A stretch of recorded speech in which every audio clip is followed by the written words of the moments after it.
morning, good afternoon, good evening, everyone. Welcome po sa ating 140th episode of the Stop COVID Deaths webinar series brought to you by the University of the Philippines. Thank you for being part of our credible online community. And to all those who have just discovered us for today, welcome po. Sana po marami inaabangan ang topic pong ito. As of this year, the World Health Organization has reported that only kalahati lang po, about half of all countries have a poison center.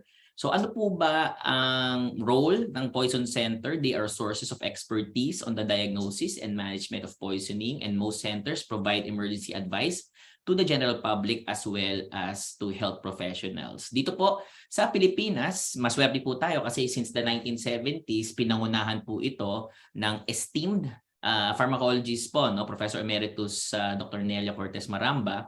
Ang tawag po sa kanya ay National Poison Management and Control Center or NPMCC ng Philippine General Hospital. Established in 1965, it was when the science of toxicology was introduced in the country. Ito po ay sagot sa nagtataasan po mga kaso noon ng mga poisons brought about by indiscriminate use of pesticide. So yung activities po nila have focused on the management of acute poisoning cases and research, as well as a source of training for doctors, nurses, and other health professionals na pag-uusapan po natin today. I'm Dr. Raymond Francis Sarmiento, Director ng National Telehealth Center, National Institutes of Health, University of the Philippines, Manila. Always a pleasure to be with all of you during our regular Friday. And also looking forward to Fridays because I get to share hosting duties with our adjunct research faculty, also international renowned public health communications expert, Dr. Susie Pinel Mercado. Dr. Susie.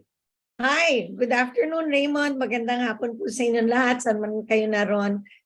We are so happy to have you with us on the webinar. And of course, we want to greet everyone who's with us on the Zoom our live broadcast, but there are also those who are watching live stream on the TVUP YouTube channel, as well as the UP System Facebook page, the TVUP Facebook page, and the Stop COVID Deaths Facebook page, and also TVUP Signal TV channel 101. So for those who are watching on the playback, kamusta po kayo? We're happy that you're able to join us, even if it's not on the live webinar. And we are really looking forward to this webinar because we have an excellent lineup of speakers. So as you know, over time, the types of poisoning encountered have changed. Back in the day when we were students, Raymond, there was a lot of ingestion of anti-tuberculosis medications for people who wanted to harm themselves. Nowadays, we see an abuse of antipyretics that can be bought over the counter. Also, there's alcohol intoxication. People think that, drinking and getting intoxicated is just something they can take lightly, but no. And there are certain types of alcohol. I recall there was a lambanog poisoning episode, where a lot of people got sick. There's also poisoning from the use of disinfectants that's been reported during the pandemic. Very interesting. Meron din mga snake bites. And recently, when we were discussing this topic, our experts were talking about certain household plants, like Dieffenbachia plant, also commonly known as dumb cane or leopard's lily, has been encountered. So there's a lot that we are going to learn today.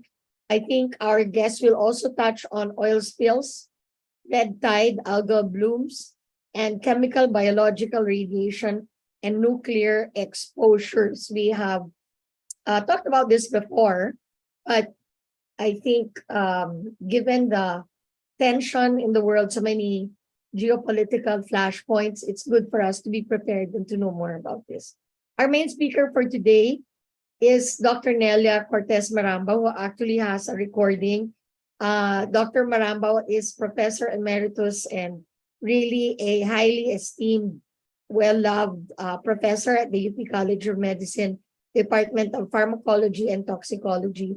She's known as the mother of Philippine toxicology, who pioneered in the science and practice of toxicology in the country. So we're fortunate to have captured a recording from her. Ma'am, kamusta po kayo? And we are just so honored to have a recording of your voice and retelling of your experience. We also have Dr. Lynn Crisanta Panganiban, who was former head of the National Poison Management and Control Center, who will be talking about toxicovigilance and poison information, the Poison Information Service. Hopefully, we'll have Dr. Irma Macalina. We've had her on the program before, but she's training officer and the international expert on chemical, biological, radiation, and nuclear exposures. And we also have Dr. Nerissa or Iris Dando, who is the current head of the National Poison Management and Control Center. And she will talk about prevention, different statistics, and ongoing initiatives. And of course, for our synthesis and closing, none other than our very own head of the PGH Office of Expanded Education and Training, Dr. Stella Marie Legaspi Jose. All right. So as you've seen in our opening billboard, we have transitioned to talk about other things aside from COVID. But as you can see, we were talking about what kind of poisons were more common during the pandemic. So we're not completely leaving the topic of COVID, but we have expanded to talk about other outbreaks, viruses, infections, and disasters. So we have maintained the title Stop COVID Deaths, but as you know, we're talking about much more. And we know that many of you are waiting for our news updates and developments from here and from around the world. It's for this reason that we bring you the news update.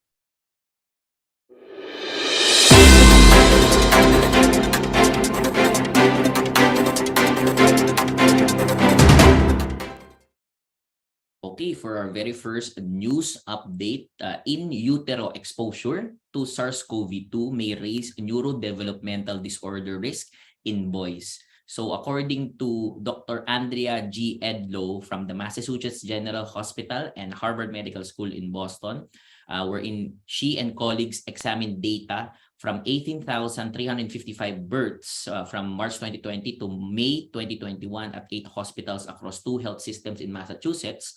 Boys who are born, lalaki po, boys who are born to mothers infected with SARS-CoV-2, ito po yung COVID-19 virus during pregnancy, may be more likely to receive a diagnosis of a neurodevelopmental disorder by the age of 12 months, so ng isang taon. So according to this new research, babantayan po natin ito. It's a very recent development and really points to the other effects of COVID-19.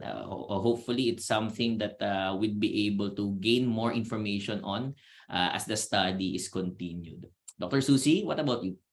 Yeah, thank you, Raymond. So news here in the Philippines, we have a soon-to-rise Super Health Center in Calapan, Mindoro, Barangay Ginobatan. The Super Health Center is a medium version of a polyclinic and an improved version of the Rural Health Unit.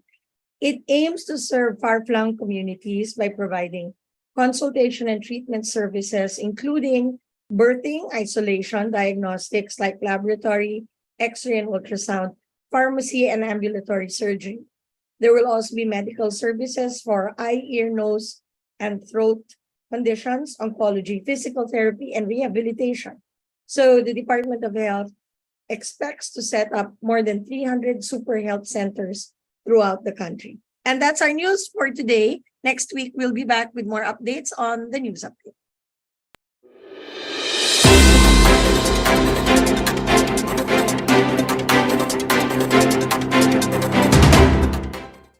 And we're back, Raymond. We've got a very exciting topic. I really want to listen to our experts already. But first, we will have your introduction of the persons on the street. Go ahead, Raymond. Thank you, Dr. Susie. So to set our discussion into context, we always prepare a very short video produced by the TVUP team. Tinatanong po namin yung common folks on the street. Ito po, for this week, we ask, may kilala na po ba kayong nalason? Ano-ano mga ginawa ninyo? At ano-ano ang mga alam ninyong pangkaraniwang lason na makikita sa bahay? Please watch this. Yes po, may kakilala pa akong nalason na in the past. Wala pa akong kilalang nalason or na poison na mga kamag-anak or kaibigan ko. Meron po, yung pamangkin ko, anak nung pinsan. Pero medyo may alam naman ako kung anong gagawin ko kung sakaling may ma-poison or malason na kasama ko sa bahay. Actually, na-overdose siya of vitamins. No, not vitamins, medicine, I mean. So, usually makikita naman natin na mga lason sa bahay, yung usually mga household cleaner, mga muriatic acid, mga ganyan, panlinis sa CR, mga ganyan. Nakakain siya ng bleach, powdered bleach.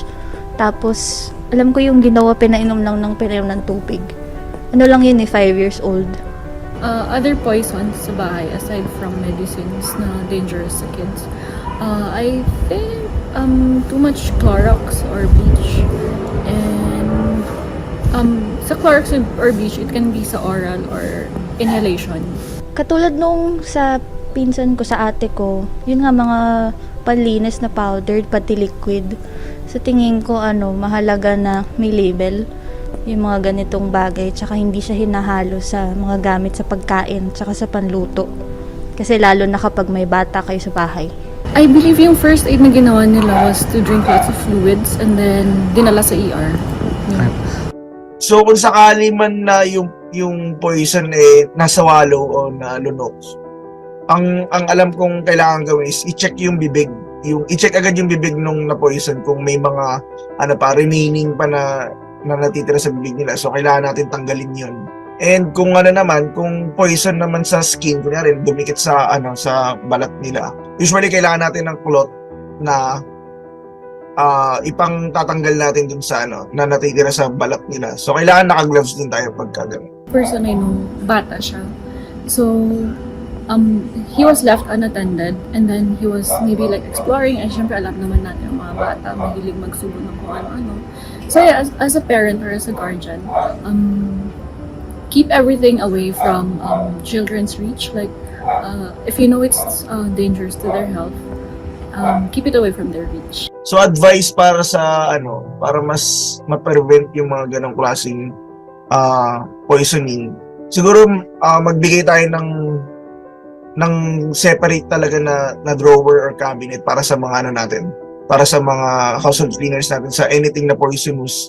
Saka isa pa, kung nakikita natin unconscious na talaga yung na-poison, siguro yun yung time na dapat magtumawag na tayo ng emergency. Kasi hindi naman lalo naman tayo na normal na tao lang, hindi naman mga expert. Mas magandang humingi na tayo ng tulong sa mga experts and madala sila sa emergency. Thank you very much, TVUP, for our person on the street. It's always very interesting, Raymond, to see how people are thinking about this. They have some practical advice on common household poisons. I think our experts will really draw us into the conversation about how do you know if somebody is actually poisoned? What do you do? What's the first aid, right? How do you prevent, no? And then, how do you refer? Where do you go, no? So ito kasi importante dyan, yung sabi nung isa, no? Parang, paano kung hindi natin alam yung gagawin natin, kailangan dalhin na sa hospital. So I think this is really a good review for all of us. And thank you so much, TVUP. That was really an eye-opener for us. Go ahead, Raymond. You're going to talk about our format, no? Ay, housekeeping ka muna. Thank you, Dr. Susie, and thank you to the TVUP team. For our webinar today po, no, we have a standard panel discussion format wherein we have the speaker and then followed by the reactors, and then we have our Q&A. And really, we cannot wait to start off. But before that, lalo na po, we are seeing in the chat po, no, we will continue to check our records for the certificates po, no, and just a reminder that certificates of attendance will be given to those who have watched at least 50% of the webinar duration. So before we go to webinar proper, we'll have our cute intro video po muna for our fun quiz segment for today.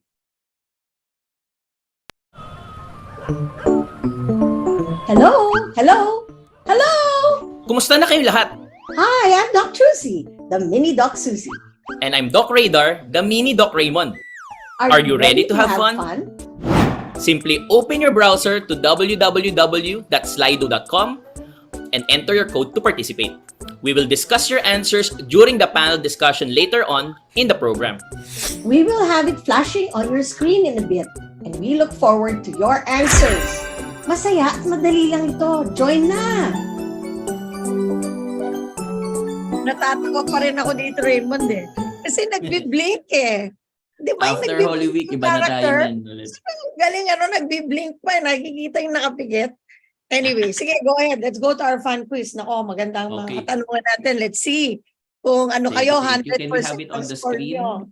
Slido and okay. Use po dito po sa Zoom poll. So for those who are joining us outside of the Zoom, open up your browsers, type in slido.com, and when you're prompted, enter the code 6510096. That's 6510096 for you to be able to participate in our fun quiz segment. For today, meron po tayong 3 katanungan para po sa ating fun quiz. So we encourage everyone to participate for our first question. Which of the following are in the top 10 causes of poisoning in the country? Is it A, paracetamol? Is it B, bleach agent? Is it C, pesticide? Is it D, alcoholic drinks? Or letter E, lahat po na nabanggit, all of the above?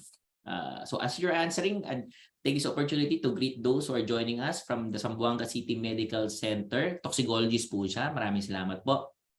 From the Philippine College of Emergency Medicine in Cagayan de Oro, from St. Elizabeth Hospital, radiologist from General Santos City, from Eastern Visayas Medical Center in Leyte, thank you so much, from Vigan City, from Cagayan Valley Medical Center in Tuguegarao, from the Ifugao State University Eye Center, I think this is ophthalmologist from Ifugao, from the Western Visayas Sanatorium and General Hospital, clinical toxicologist in Santa Barbara, Iloilo. So maraming salamat po. We are sure that nakita nyo po yung kung sino po magsasalita for today. Kaya po marami po tayong toxicologists for today. Mga pahabol po. Greetings from the New Sinai School and colleges, from the University of Philippines, Los Baños, Rizal Medical Center. Meron din po dito. Our regulars from Batangas are also in. From the Arellano University, Pasay Campus. Uy, baka ano to, mga nag-aaral ng college o ng law. Thank you po. From Davao City, from Santa Rosa, City Health Office 1 COVID Lab. Thank you so much. From the Philippines Pediatric Emergency Tent, from the Southern Philippines Medical Center in Davao City. Thank you. From Pampanga, mga kasama po natin. From Ward 1 ng UPPGH Department of Medicine. Thank you so much. From Cavite City, from University of Rizal System Health Services. Thank you, thank you. University of Rizal System in Morong. We also have those who are joining us from the RPHS Annex 1 in Antipolo. So maraming salamat po sa inyong lahat. Question number 2. What first aid should be given to those who have been poisoned by pesticide? Is it A, remove contaminated clothing? Is it B, wash the skin? Is it C, remove from site of contamination? D, call the poison center? Or E, lahat po ng nabanggit? May humahabol po from Lung Center of the Philippines and PGH Department of Emergency Medicine. And from MPMCC, obviously, West Visayas State University, FEU, and RMF po, no?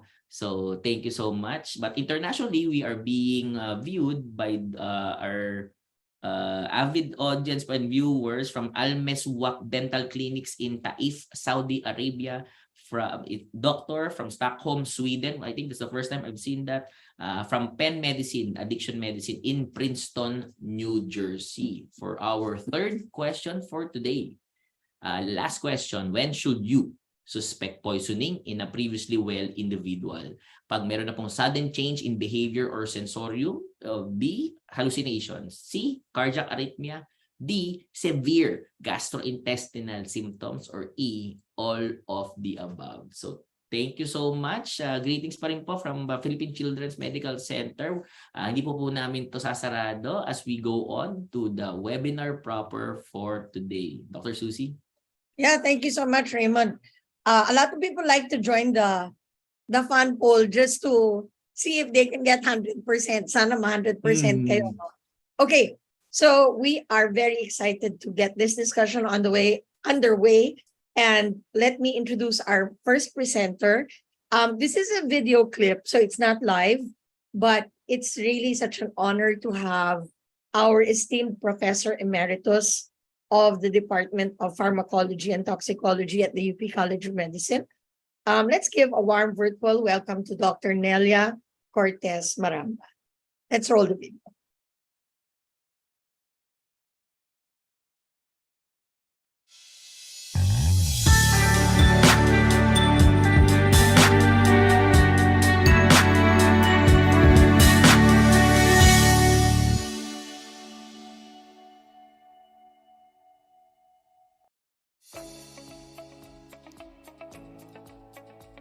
In 1975, there were a lot of poisoning cases was because of the Green Revolution. Several cases of pesticide poisoning was seen almost daily at the emergency room of the Philippine General Hospital. And we found out that these men and even children were exposed to organophosphate, pesticides, organochlorine, and a few with carbamate poisoning. What we did was to set up a treatment center, and this involved all the departments concerned. So it became part of the requirement among the family medicine residents to train on treatment of poisoning. Because pediatric patients were concerned, the Department of Pediatrics also became involved. Poison management and treatment, acute treatment center later grew into the information service also. Through the assistance of the International Program on Chemical Safety of the United Nations, and Dr. John Haynes came to offer assistance regarding the use of telephone service to help other hospitals in referring cases of poisoning to the Philippine General Hospital. The Board of Regents decided in its meeting to include and recognize the National Poison Management and Control Center.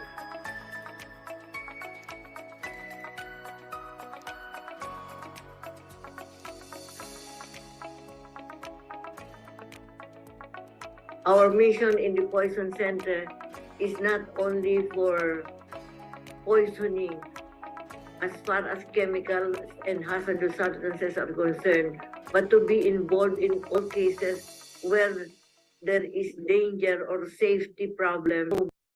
We hope that through the expansion of the program and now the offering of a masteral program that you can take while you are doing a fellowship program, and that we can have more educators also that can teach toxicology in other colleges of medicine. Thank you for this opportunity to share our experience with all of you. Thank you. Thank you so much to the National Poison Control Management and Control Center. Palakpakan naman natin. My goodness, you know, Dr. Maramba is one of our national treasures. She's one of the most brilliant scientists that we have. Actually, we take for granted that we are so fortunate to have a poison management and control center. As Raymond said, only half of the countries in the world have one, and we have one that was set up even in the 70s, even as early as the 60s, because of Dr. Maramba. Of course, we were all very scared of Dr. Maramba when she's teaching. Ma'am, kamusta po kayo? Pero it's such an honor to have her speak about the origins of the center and that vision. So they continue to train all of the toxicologists in the country. And I think, you know, this is really an emerging area of concern for all of us. So thank you so much, Dr. Nelia Maramba, for being on our program today. Raymond, over to you for our reactors. Thank you, Dr. Susie. And we'll have 3 different reactors po, no, for today's webinar. Very, very much interested in what they will be talking about, and we're really excited in today's topic. So, but before that, we just remind you that for today's Q&A session, we are encouraging everyone to put in your questions dito po sa Q&A box nitong Zoom po natin. Pwede rin po sa chat.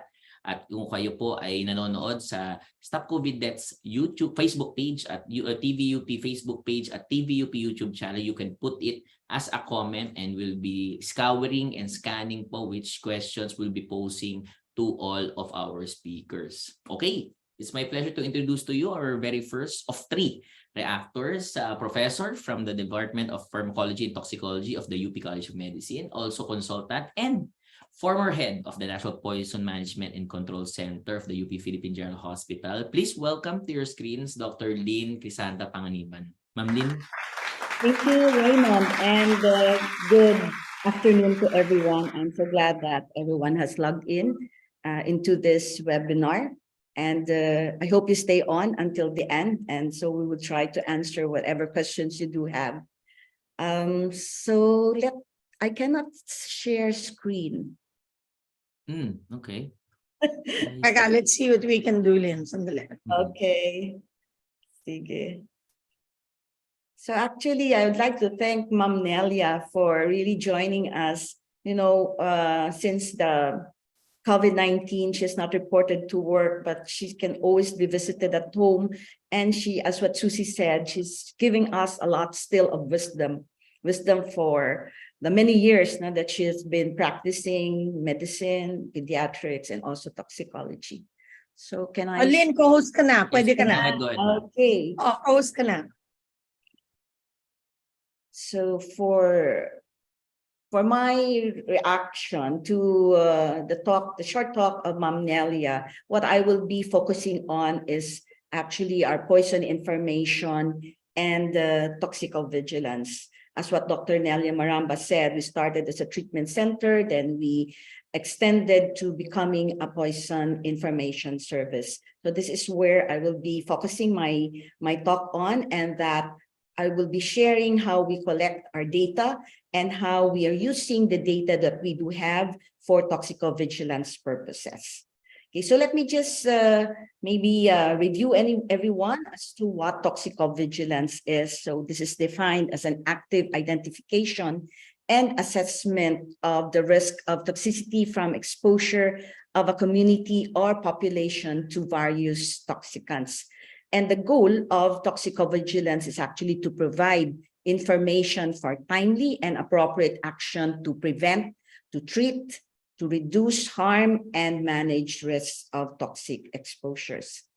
Ma'am Nelia mentioned about a poison information service that we did have, and which started actually even as early as in the 70s, but which was strengthened when we had a grant from the International Development Research Center. So our poison information service does not just provide advice on the diagnosis and management of poisoning, but we also assist in poisoning prevention strategies, public outreach, response to chemical incidents, training, and public health toxicovigilance. So when it comes to toxicovigilance, what I will be sharing with you this afternoon will be how, as a poison center, we are involved in prevention and treatment, and reduction and management of risks to exposure. So let me first show this slide that I will share with you the poisoning cases that we attended to through the years. And if you will notice, we are strong as far as our poison information service is concerned, that for every one poisoning admission that we do have here at the Philippine General Hospital, we have 3 telephone referrals. Since during COVID-19, our work hasn't stopped. We continued to monitor poisoning cases. And if you notice that there was quite a drop in both inpatient admissions and telephone consultations as compared with the previous years. But if you look at the ratio between the inpatient to telephone consultation that we did have during this period, it changed from 1:3 to 1:8, which means that for every patient admitted to us here at the hospital, we have 8 telephone consultations. Likewise, we also noted that the calls were now coming from home. Previously, we do receive calls from health facilities. And this time, during the pandemic, we had a 4-fold increase of calls from home as compared with those from previous years. And this is understandable, considering that there are a lot of lockdowns, people were hesitant also to go to hospitals in instances when they have been exposed to a number of toxicants. But this would just show to us that with proper guidance, there are poisoning cases that can be observed and managed effectively at home. Now let's go to our commonly encountered poison cases. So I think this is one of the questions that was raised earlier in the quiz. So this there are always changing trends, as far as the type of agents is concerned. And so at the Poison Center, we monitor these trends. So the latest statistics would show that they include pharmaceuticals like paracetamol, clonazepam, NSAIDs, and iron. Then we have pesticides like organophosphates, carbamates, and pyrethroids, caustic agents. A lot of people, even in our people on the streets interview, mentioned about hydrochloric acid and sodium hypochlorite, and alcohol as a beverage. If you note clonazepam, we haven't seen this in the 80s or the 90s. This has figured out only in the last 6 years. Now, we wanted to look into the pattern of poisoning during COVID-19, and we observed an increase in cases of isopropyl and ethyl alcohol as a disinfectant, landing third in the top 10 list in 2020 to 2021. The cases were accidental and intentional in nature, and because the accessibility and the availability of these agents during this period have increased the risk of exposure of population to the harmful effects of these disinfectants when improperly used. So how did we respond to this new agent that is commonly seen through our Poison Information Service? So the NPMCC came up with several advisories and was open to the general public through our Facebook and advisories on ethyl and isopropyl alcohol, on the chlorine bleach, because there was some confusion on how to prepare this as a surface disinfectant, and the tips also to avoid and prevent poisoning. Now, aside from the changes or trends during the COVID-19, allow me also to share with you another product that has been a challenge to us in the Poison Center with regards to treatment and prevention. So this was sometime in 2004 to 2006. We have observed an increase in the incidence of cyanide-containing silver jewelry cleaning agent poisoning. And if you looked at the case fatality, it was about 15.3%, quite high, involving pediatric age group. And the nature of poisoning was accidental.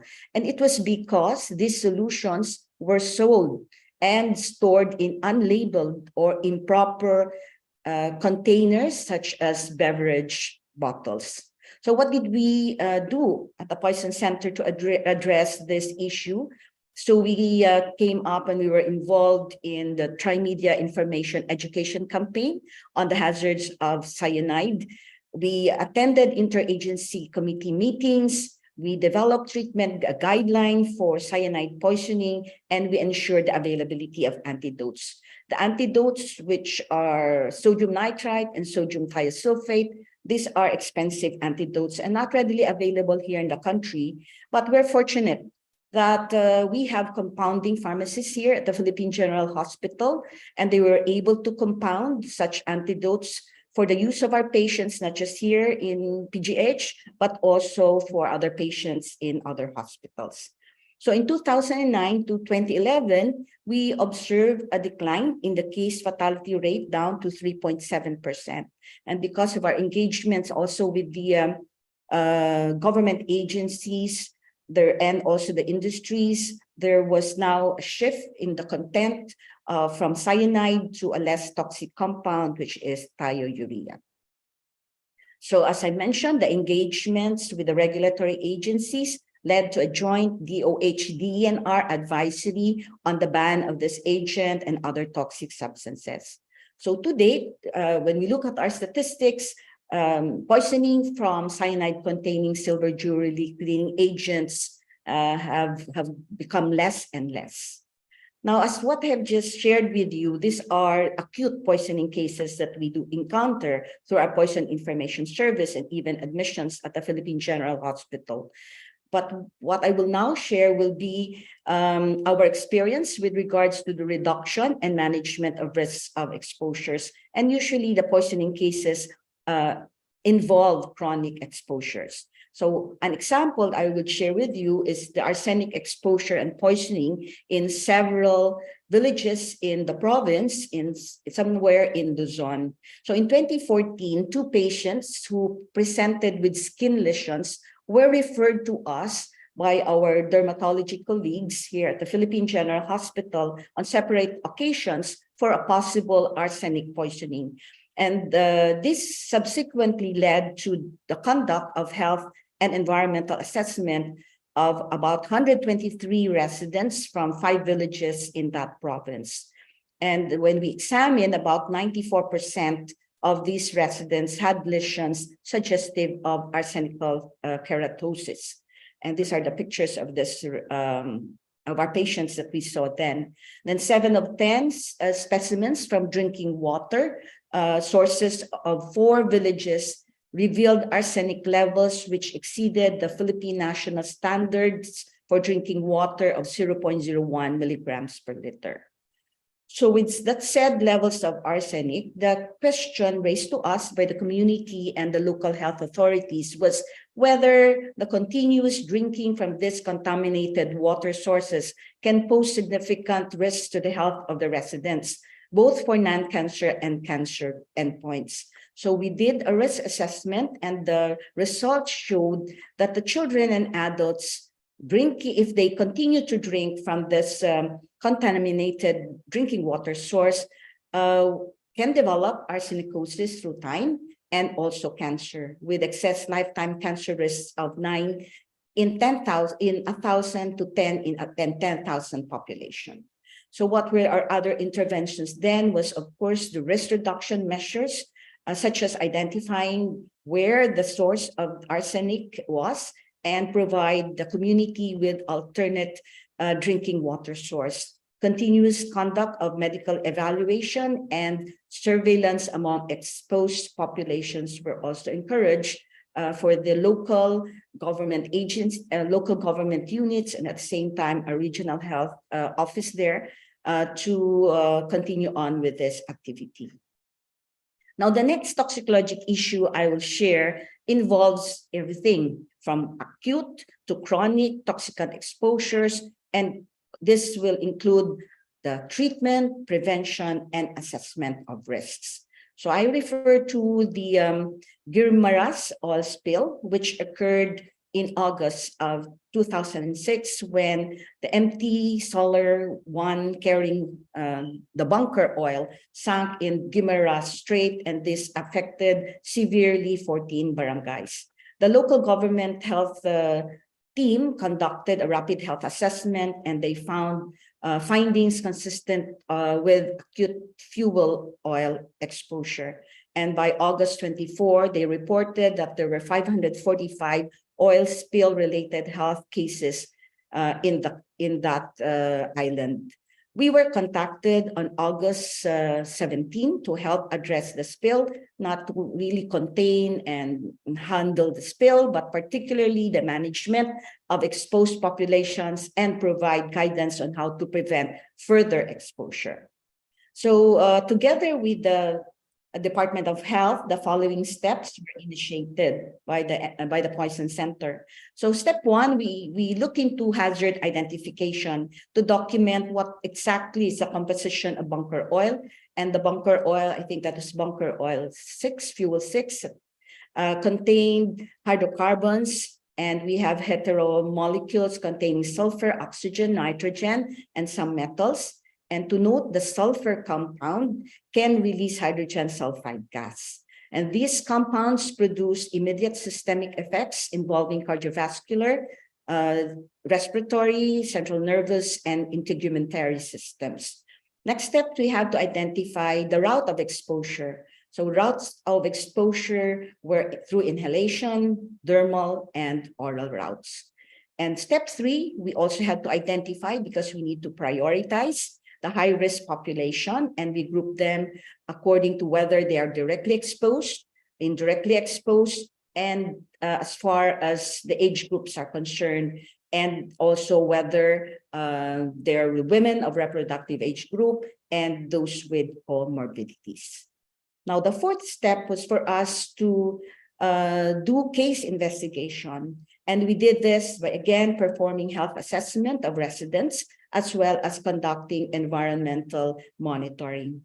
Now, a rapid assessment was the first thing that we had to do in one barangay, in one exposed or affected barangay, especially to document the presence of these compounds in the environment. And as seen in the slide, that indeed the health and environmental assessments documented exposure to the acute effects of bunker oil. We went back, that was August, so we went back in September. This time, we went to the 14 affected barangays and 9 resort barangays, and we checked on more residents. And again, the residents showed clinical findings of acute bunker oil exposure, and the environmental samples still showed the presence of hydrogen sulfide and the volatile organic compounds in the air and metals in drinking water. The polyaromatic hydrocarbons that were initially seen in August were no longer detectable at this time. And there were biomarkers of effects that were determined, and they showed sulfhemoglobinemia and methemoglobinemia. Our step 5 involved interventions. So we were giving in interventions throughout the first month since that spill happened.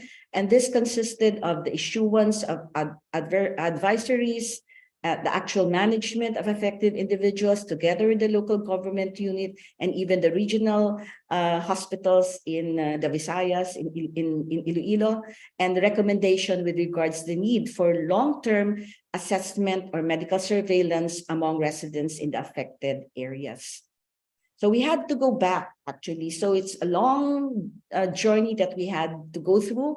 5 months after the spill and close to about 6 years after the spill, we went back to document possible chronic effects. And during these assessments, there were observations of possible chronic effects of bunker oil, and these were hematologic abnormalities and neuropathies. The proper referrals to the provincial health office were made for further workup of these residents. And to note, the environmental samples still showed heavy metals, and polyaromatic hydrocarbons were again noted on the 2012 sample collection. Very difficult about heavy metals because we didn't have any baseline levels of these heavy metals in the environment in Guimaras prior to the spill, but we still noted the presence of these metals in the environment. But henceforth, the local government took over and continued the environmental assessment and surveillance for possible chronic effects of bunker oil. So what are the lessons that we have learned as we're collecting all this data, all this information about poisoning and providing action? So there are 3 things I just like to share: that the adherence to sound scientific principles is essential, and the evidence is gathered through the proper data collection, whether they are acute poisoning or chronic exposures, and through our assessments will serve as guide for subsequent actions.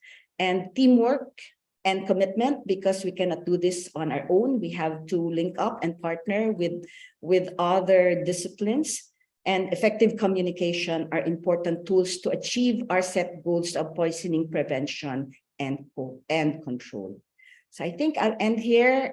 Thank you for listening, and we hope we could answer your questions during the Q&A later. Back to you, Susie and Raymond. Wow, thank you so much, Lynn. Nako, Ang ganda naman ng presentation mo. I think always very nice to hear cases, and you'll see in the chat box the appreciation of our audience. I think there will be a lot of questions later on, but thank you so much. Very clear, and I think very interesting cases you have selected for our audience today. Thank you. Thank All right. you. Okay, so we have our next speaker, who is professor of the Department of Pharmacology and Toxicology, UP College of Medicine, consultant and former training officer of the National Poison Management and Control Center of PGH. And she is the Philippine expert on CBRNE, or chemical, biological, radiation, and nuclear exposures. So we are very happy to have back on the webinar the one and only Dr. Irma Macalino. Classmate, take it away to our co-host. Okay.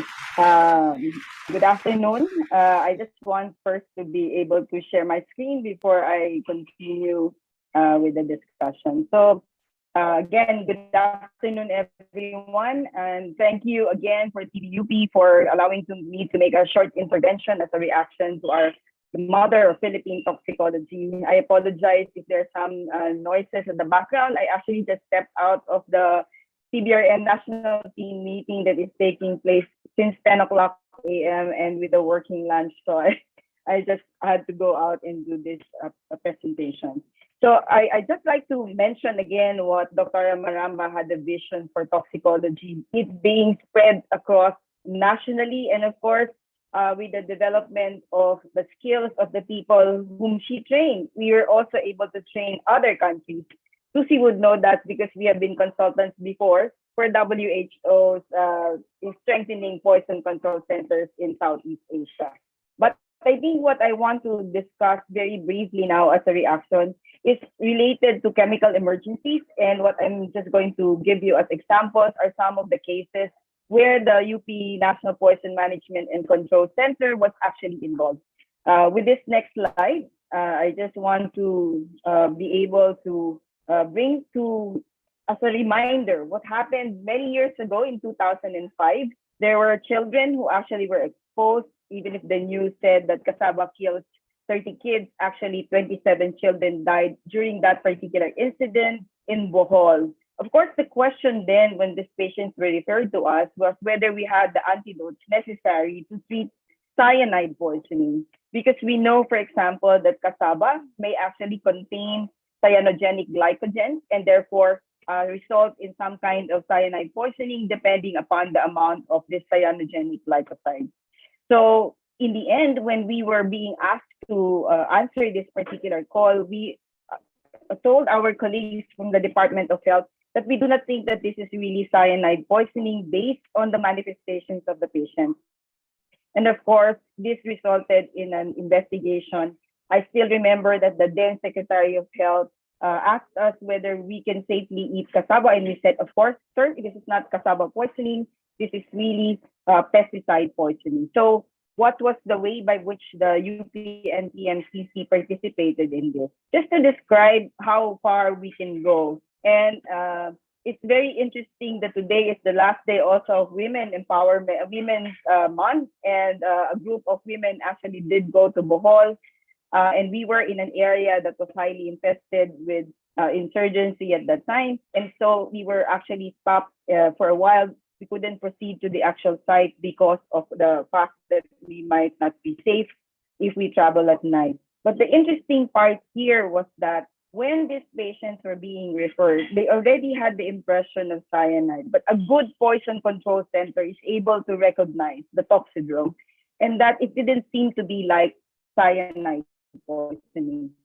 Just to give you this idea, the manifestations of the patients who actually ingested maruya, and you might be wondering what maruya is in Bohol. Maruya in Bohol is made up of cassava.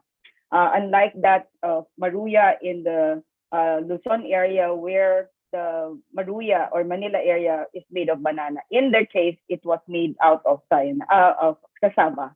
So here were the manifestations of the patients. And very interestingly, when you look at the manifestations of diarrhea, pinpoint pupils, urinary incontinence, and vomiting, even this does not match what they thought originally as cyanide poisoning. It actually is more likely to give you an idea that there might be a cholinesterase inhibitor.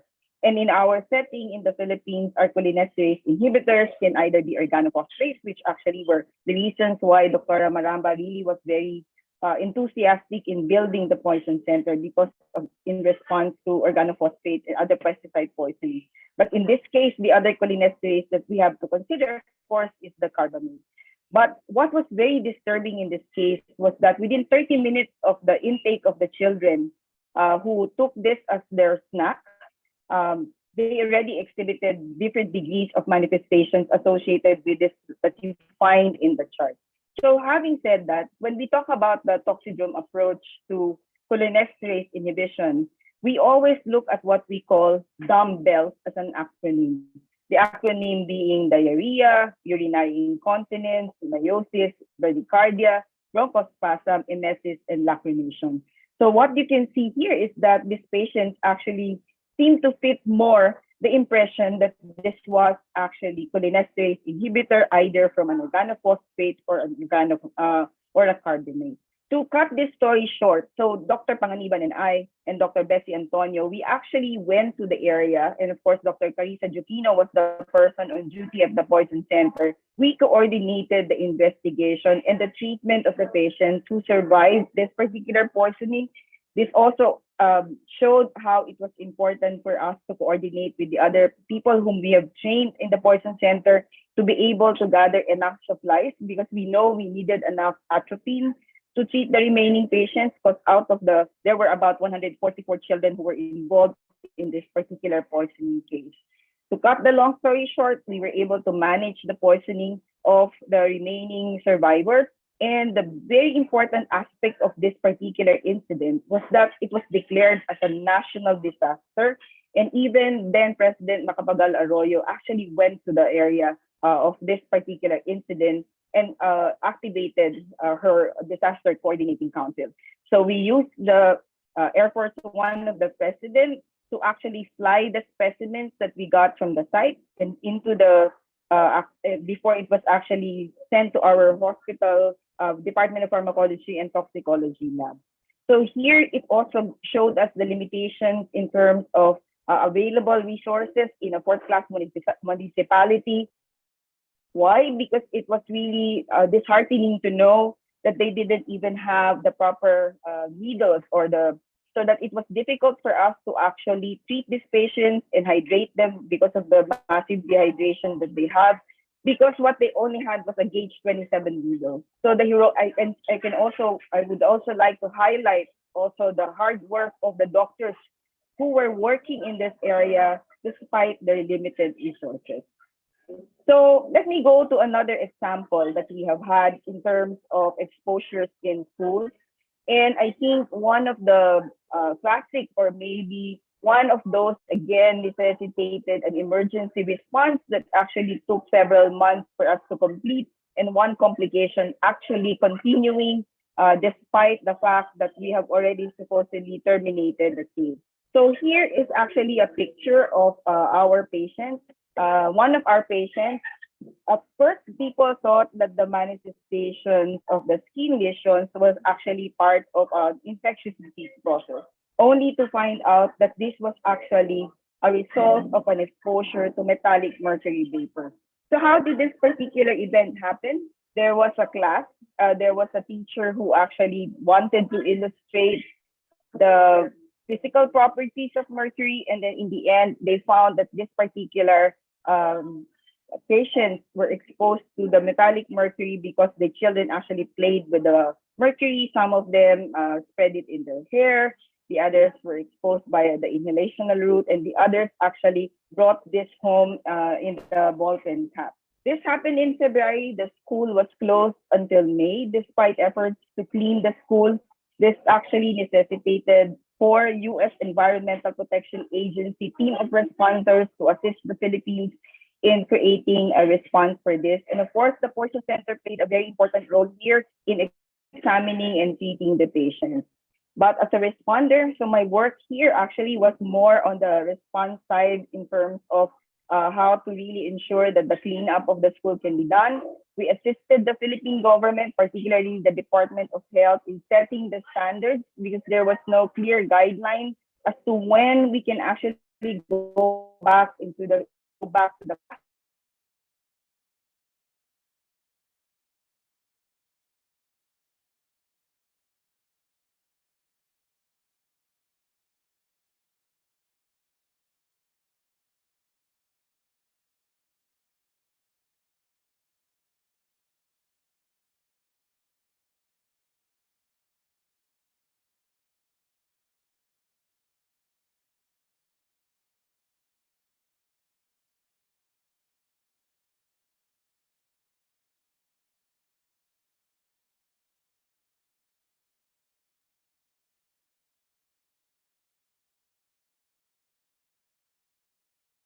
Raymond, did we lose? Did we lose Irma? Teka. I thought it was Kala me. ko- Oh, I thought it think was we my lost I her. thought it was my internet. Hold it. Me too, me too. So yeah, so I was quiet lang, and then I'm like, oh my goodness, wait, we lost Irma. Let's give her a moment to To come come back back. on. Yeah, yep. Well, while we're waiting for Irma, meron akong kwento si Raymond. You know, one of my fond memories of Dr. Maramba was, I think it was in mga 1990s, late 1990s. I was trying to impress my Alam ko sabihin may specific year eh. hindi, I was trying to impress my husband by making Bicol Express. Bicol Express. So, you know, mahilig kasi siya sa maanghang eh, no? So, nagluto ko ng Bicol Express. Kumuha ko 1 kilo ng sili, yung siling maanghang, hindi yung labuyo, yung siling... Yung pahabang green. Oo. So, sinap ko yan. So, sa katangahan ko, di ba, dahil hindi ko alam paano magluto nun, piniga ko yung sili. Sabi ko, baka masyadong maanghang ito, pipigain ko. My gosh, after that, ang sakit-sakit ng kamay ko. Sabi ko, gagawin ko. So I called up Ma'am Nelia, and I hope she's watching.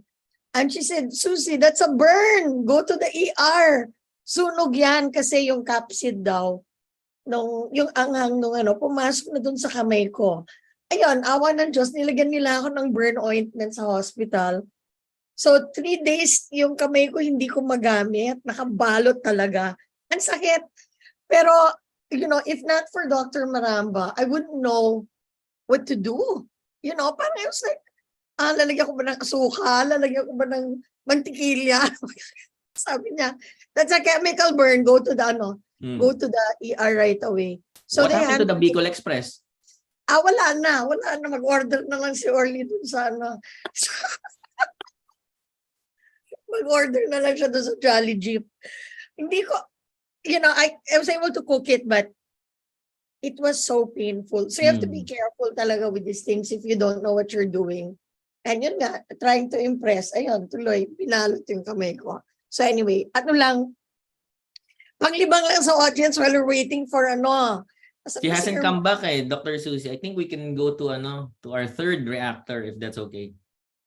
O sige, tapos balik natin si Irma. Balikan na natin si Dr. Irma. O sige. Okay, Raymond, introduce our next. Thank you.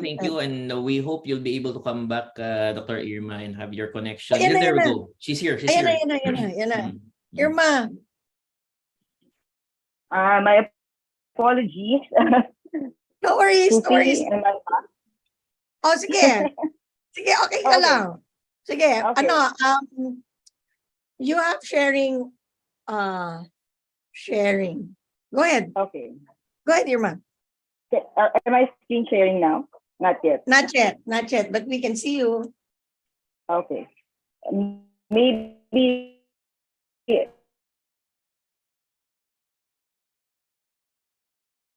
that's cutting me off is that the bandwidth I have here is very low. Anyway, so I was actually discussing how first in schools there can be chemical safety issues and emergencies that we have worked with. So I think I described earlier the experience we had with the mercury. John, you ended there. You ended there with the mercury. Andun ka sa mercury, Yeah. tumulong yung US. Yes, ahead. so there was a assistance from the U.S. Environmental Protection Agency at that time, but I think I will not anymore load the screen. I have actually just last two slides, but I just want to say it.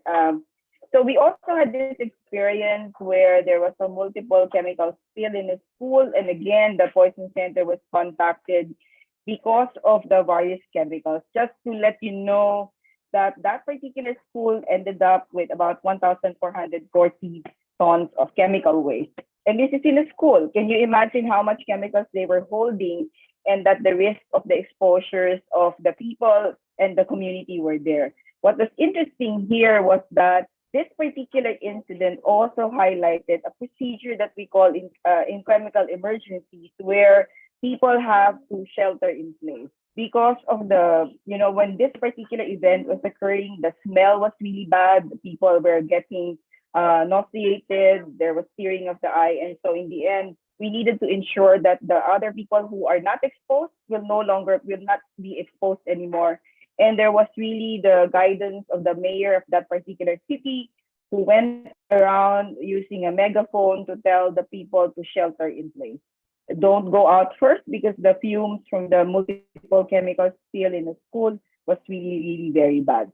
So in the interest of time, maybe I would just like to say that the most recent event or chemical event that happened recently had to do with an explosion of an ice plant. So we know that in COVID-19, the ice plants have been very important, and we also recognize the importance of making sure that they are in good condition, because if they are not, there can be a massive explosion, such as what happened in one of the Nabotas ice plants, that of course resulted in some deaths, and the UP NPMCC was conducted for this. Our hospital, PGH, also established an incident command system so that we can properly decontaminate all the people from that area who went to our hospital. And here, this was actually a very good example of how in the COVID-19 pandemic, that while we have a pandemic, we should not also neglect the other aspects like chemical safety and chemical security. And so you can see how there was a disorganized response at the beginning. People run everywhere.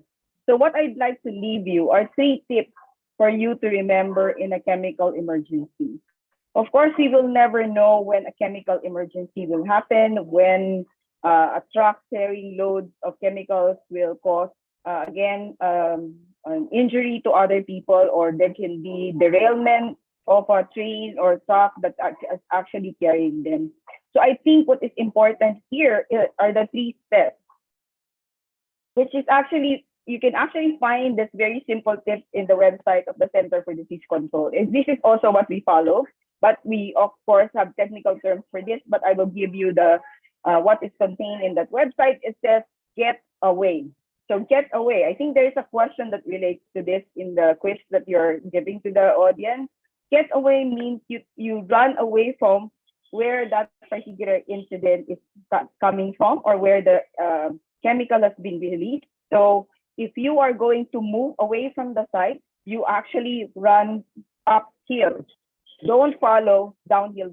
Downhill means you will be exposed more. So you run uphill or away from the exposure. So when you do this, of course, that means that there has already been some contamination. But if you are actually inside your home, that's actually where, again, if you have no exposure, don't go out of your house. And then you have to, again, do what we call seal and protect yourself. So that's where sometimes there's a practice already of having duct tape in the home so that you can adequately seal the windows when there is actually an incident. That was the exact advice we gave when this particular Makati spill was happening, because we wanted those who are already in their homes, rather than evacuating them, to be able to shelter in place safely. So that's get away. So what's the other one? You want to now be able to get it off. So get it off meaning get off the whatever is in your body. And I guess in the quiz that was given, you have to wash yourself thoroughly if you're able to wash yourself. But the very first step of removing your clothes up to your underwear, if possible. 80 to 90% of whatever is in your clothes or in your body is already removed. That's already one way of doing it. If you don't have any, running water at first, you blast yourself. Don't rub yourself this way, or because you might actually cause lesions that will now allow the chemical to enter your body more. But rather, if you have the paper that can absorb it, blot, not rather than really scrubbing your face or your skin. So if you have running water, the best, of course, is to shower. And one of the things that people always forget is when they are now actually removing their clothes, ideally, if this is a chemical emergency, there must be plastic bags available so that you can safely deposit your clothes there and not contaminate the other environment. And of course, the last step there would be get help. And when you say get help, unfortunately, I couldn't flash my slide anymore. It doesn't allow me. But in that slide, I was actually talking about the poison center's number. So if you have, I think Dr. Iban showed the numbers of the poison center. It is really advised that in a situation of a chemical emergency, contact the poison center. And in this case, please contact the UP National Poison Management and Control Center, and also the other neighboring hospitals can actually contact us in case patients have been brought to them. So basically, that is just some of the simple tips that we can give as an advice for chemical emergency, and then be able to again respond adequately with the help of a team approach rather than an individual approach. So in chemical emergencies, it's really very important to think about a team approach. With this, Susie, I'd like to turn you over again the platform to the host, and again to the next reactor. Thank you very much. Thank you so much, Irma. Oh my goodness. Ganda rin ang presentation niya. Lalo na itong ending, no? Very practical yung mga sinabi niya. I don't know if Irma, you gonna join us for the Q&A, or you have to go? You have to go na? If I can stay, I will try to stay up to one. Sige. Okay. Maybe. So, yeah. Thank you very much. Very, very informative. Let's give a virtual, ano ba tawag doon? Virtual appreciation. Wala ba tayong palakpakan dyan? Virtual Okay. applause. You can Virtual see, applause. yeah, you can see that the claps, the hearts, etc. I think it's a very good reminder for everybody, no? And I think as the country engages more in industries, this is very, very important. So thank you so much, Irma. Okay, we have one more reactor, and Raymond's going to introduce our reactor. Go ahead, Raymond. Yes, thank you so much, Dr. Susie. And thank you also to Dr. Irma. I hope you'll be able to still join us for the Q&A po, no? For our final, last but not the least po, na reactor, no? Associate Professor at the Department of Pharmacology and Toxicology at the UP College of Medicine. And currently, she heads the National Poison Management and Control Center of the Philippine General Hospital. Please welcome to your screens, Dr. Nerissa Dando. Dr. Iris. Yes. Thank you very much, Raymond and Dr. Susie. Of course, before I start with my presentation, I would like to thank the TVUP for giving us this opportunity to present and share what our department is doing with regards to poisoning management and prevention for our country. And of course, I'm very humbled and grateful to be sharing this presentation and webinar with the icons of toxicology. Of course, the mother of toxicology, Dr. Nelia Cortez P. Maramba, and the original doctors, ma'am, Dr. Lynn Panganiban and Dr. Irma Macalinaw, with regards to the toxicology management and prevention in our country. Of course, we would like to thank the presentation of our three speakers earlier, because they were able to present major chemical and environmental poisoning that happens, where the National Poison Management and Control Center are very much part of, and we were able to manage adequately and appropriately, hopefully, and we'll be able to give information and basic education with regards to poisoning cases. But then again, for this last session of mine, I'll be discussing what the Poison Center really deals with daily with our referrals. We receive a lot of referrals for inpatient admissions at the Philippine General Hospital, as well as telephone referrals from all over the country.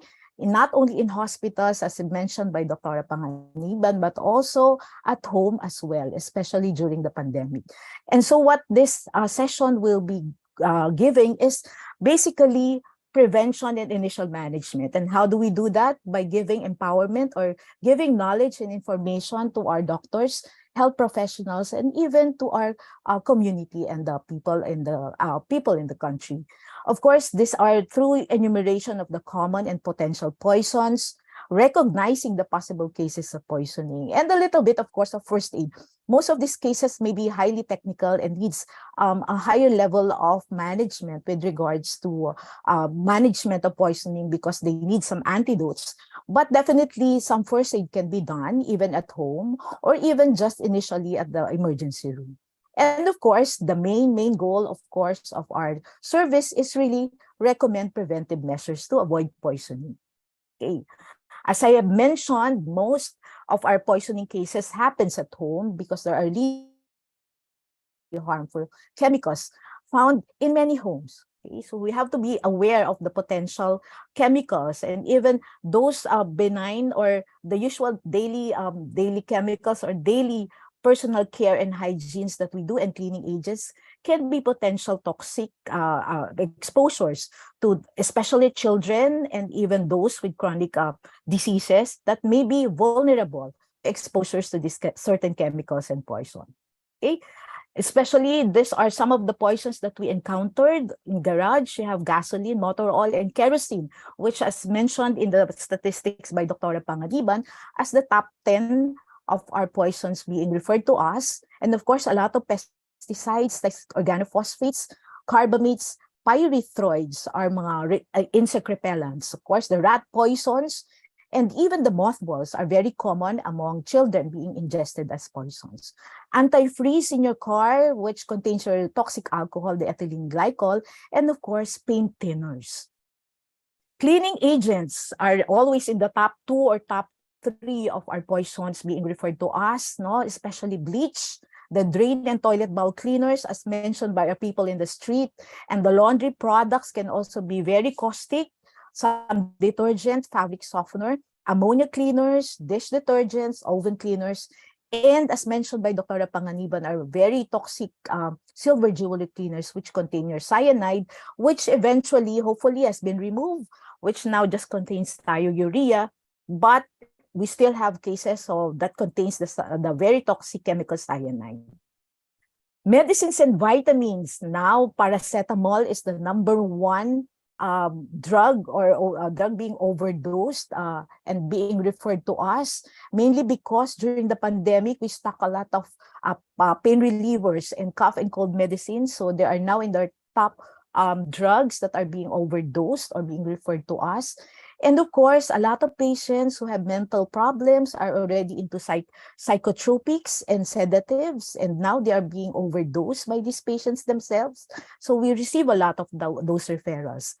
Antihypertensive, we have a lot of that lately, amlodipine, mainly because it is being given for free in a lot of our health centers.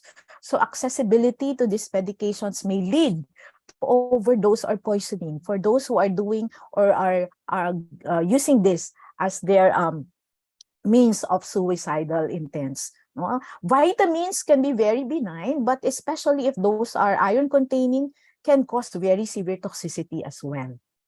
Now, personal hygiene products or even cosmetics can have toxic chemicals like or heavy metals, lead and mercury, and other chemicals that may lead to possible toxic effects, especially if being taken or being applied chronically. Now, miscellaneous poisons, we receive a lot of referrals with regards to ingestion of your jatropha seeds, okay? The planta lampuna because of their anticholinergic properties, and Dieffenbachia, mainly because Dieffenbachia is a very good ornamental plant, but it can cause caustic injury, especially if ingested, no? Most especially by our pets. So be very careful with your Dieffenbachia as well. Foreign bodies, we had a lot of battery ingestion, most especially with our kids, our toddlers, and even coins, no? Bites and stings, yes, we have a lot of snake bites as mentioned earlier. And since this is now a beginning of summer and a lot of people are in the beach, you can be encountering a lot of jellyfish sting. So be very careful. And even scorpion, we had a lot of referrals with regards to stings of this nature. So when do we suspect poisoning? No? Very difficult sometimes because it can mimic a lot of other medical conditions. But suspect poisoning in a previously well patient when sudden onset of the following symptoms happen. Confusion or hallucinations or altered mental status, initially drowsy, then becoming comatose, and then loss of consciousness na talaga. And then sudden difficulty of breathing, no, not only by choking, but maybe for some other chemical toxic effects. Burns or redness around the mouth, especially upon accidental ingestion of our toddlers and kids, no? So you can see redness around the mouth and burns.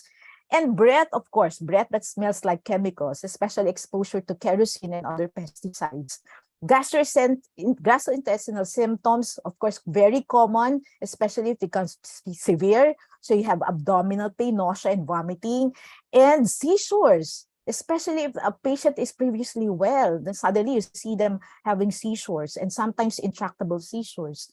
No, and of course, uncontrollably restless and agitated. And so when they come into hospital, they can present with a lot of complications like cardiac arrhythmias, as I mentioned, comatose already, severe metabolic acidosis. So you have to entertain all of these things and suspect a possible poisoning. Okay, so what do we do? I think I like the one that mentioned the people in the street but we have to make sure that you have to remain calm and presence of mind should be there. And you have to check the safety of the scene. Maybe there's a toxic gas around and we don't want another victim aside from the ones that we are trying to help. And if the person is already unconscious, no, having convulsions or difficulty of breathing, then immediately call for help. And of course, you can call the emergency hospitals. And of course, you can also call the poison center as well. And we always remind the callers to save the poison container or whatever is left of the ingested chemicals or substances so that it may aid us or help us in identifying the specific poison, especially if these are unknown or a mixture of everything else. So the first aid tips, if it's a swallowed poison, do not, as much as possible, do not give anything because it might cause more injury, no? But always call the poison control center. If it's an inhaled poison, as mentioned by our previous speakers, get them out of that site, to fresh air, and then again call the poison center. If there's a poison on the skin, remove the contaminated clothing, rinse skin with water, then again call the poison center. And if it's the poison in the eye, you can flush the eye for 15 minutes using running water as well. Then again, call the poison center. Laging calling the poison center, no, but these are not don'ts that you have to remember. There are some contraindications to doing emesis, most especially for children. We do not advise inducing vomiting to children because they are prone to a lot of aspiration and they might have aspiration pneumonia or even chemical pneumonitis. So these are some of the contraindications if the patient is already depressed sensorium or loss of consciousness, this impaired gag reflex already, or there's already cardiac disease or aneurysm. If the ingestion is caustics, hydrocarbon, or arrhythmogenic chemicals, then you don't induce emesis anymore. And for those patients who are already debilitated or elderly patient, or the patient is already in late pregnancy, please do not induce emesis or do not induce vomiting anymore. Okay? Do not give milk, sugar, or vinegar. Milk is not a universal antidote. I remember some nursing books before that said that milk is a universal antidote. I'm sorry, it's not true anymore. There's no evidence. So might as well not give anything and just call the poison center or bring the patient immediately to the hospital. Now, if the patient ingested mild caustic chemicals like their bleach or even the Watusi or wala nang masyadong Watusi, what we have now is piccolo. So immediately can give raw egg whites. Do not boil, just separate the white part from the red part of the egg. You can give this amount of eggs to children, about 4 to 6, and for adults, around 8 to 12 eggs, to be able to help coat the GI mucosa and prevent further absorption of these caustic chemicals. Okay, if you are suspecting of a possible red tide poisoning, for example, after eating your tahong, which are contaminated with your red tide, or iron poisoning overdose, you can give an immediate first aid by mixing your baking soda with 1 teaspoon of baking soda mixed in 100 ml of water. And this is again to prevent further complications of the effects of your red tide and iron poisoning. So some misconceptions. So again, milk or sugar is the preferred antidote. It's not true. Before, your butter or kerosene are being applied to chemical burns, so it's not true anymore. As we have mentioned, we don't want to induce vomiting as much as possible, especially to children. Before, they have this mix-up of the universal antidote, burn toasty maalox, it's not true anymore. And some advise the walk the person and give him or her coffee, it's not true anymore. So these are just some misconceptions. They are not true. They have no significant or evidence regarding their claims. No, and just to give you a summary of what happens when you bring the patient to the emergency room, we have this general approach. So emergency stabilization, you do clinical evaluation, you try to minimize the absorption of the poison and enhance the elimination of the absorbed poison. And eventually, if there's a specific antidote for that poison, then we give it at the emergency room. And the rest is supportive therapy, observation, and eventually proper disposition. What is challenging for us, for toxicologists, is when we don't know what specific poison is involved. So we rely on what we call the toxidromes. These are signs and symptoms taken collectively that can characterize a suspected toxicant. Doc Susie was mentioning earlier about isoniazid. A very famous triad of your INH poisoning before is your seizures, coma, and metabolic acidosis. Fortunately, we have less referrals with regards to INH, but still we have a lot of pesticides.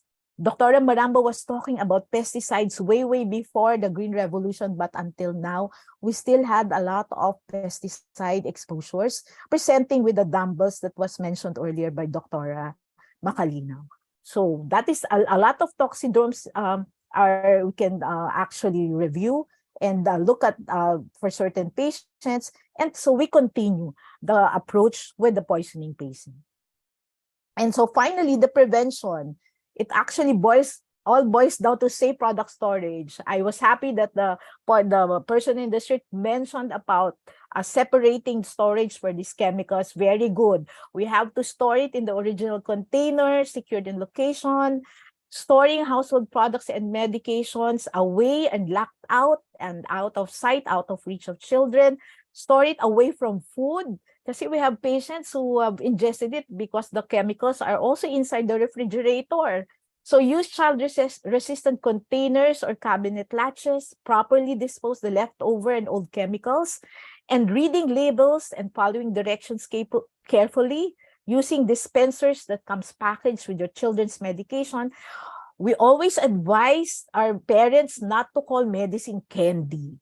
Kaya lalong na-overdose ng mga children because they thought it was candy. So never do that for our children. And take medications where children can't watch because they always copy what the adults do.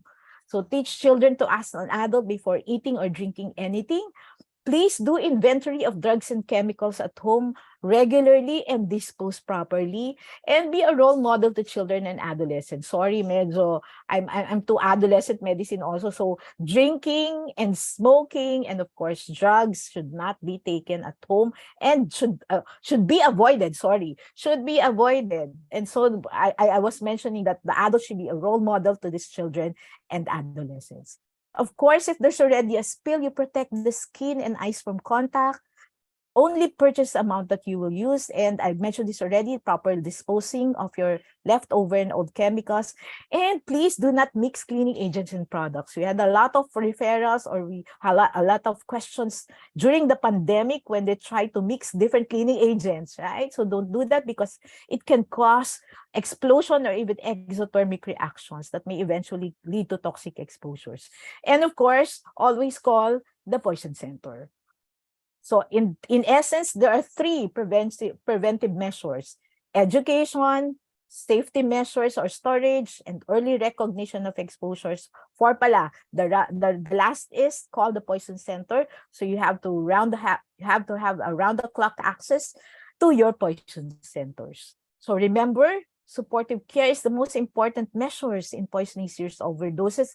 When in doubt, observe in the emergency room, and when faced with unfamiliar or serious toxic exposure, please call a poison center or consult with your toxicologist. So lastly, this is the poison center control management, poison management control center, sorry. Contact numbers. We have a hotline number. It's a 24-hour service line.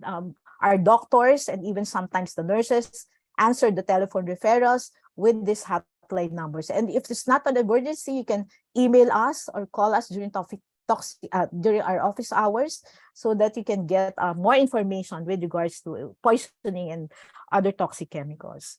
So we were mentioning about our training programs, and we always have a lot of training programs at the Poison Center. We have our fellowship program for 2 years. We have 1-month rotation for the residents. We have a yearly training programs for our nurses, analytical talks for medical technologists. Of course, we have 3-day seminars. This is, ito yung medyo malapit na po. We have our on April 26 to 28. And of course, the rest of the year, we have basic addiction training for substance and behavior addiction. We have our training for environmental and occupational talks, and the children's environmental health, hopefully. And of course, a poison information specialist next year, and possibly a postgraduate course for administration and management of toxicology, again, last year. I think this is the last slide and my references. Thank you very much for giving us this opportunity to share and inform all of you about our center. Thank you very much. Thank you so much. That's Dr. Iris Danda, who is the head of the National Poison Management and Control Center at PGH. Raymond, I was just thinking, excellent presentation. I was just thinking, what we can do, Iris, is when you have trainings, we can announce it. You know, we can announce it during the webinar. Yes, po, And maybe, please. yeah, and then maybe in the beginning of the, kasi we actually have, at the beginning of the show, we put QR codes for certain websites. We can flash the Poison Control Center numbers or even announce it regularly. I think this is very important that people know where to call. So we'll discuss this with our director, and I think kung makakatulong kami ng ganyan, I think we'll do everything to do it. No? So all your trainings, thank you, if you ma'am. want to announce them, we'll announce them for you. Kasi Thank you, this Doc. is your audience, yung mga health workers. So thank you. Excellent presentation. Thank you, ma'am. Okay, thank you. Raymond, over to you.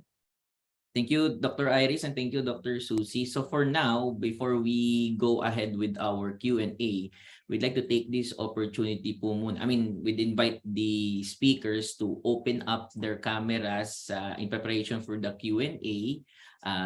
But before that, we'll have our very special public service announcement for today. Ay, ate, gusto ko nang lumabas at makipaglaro.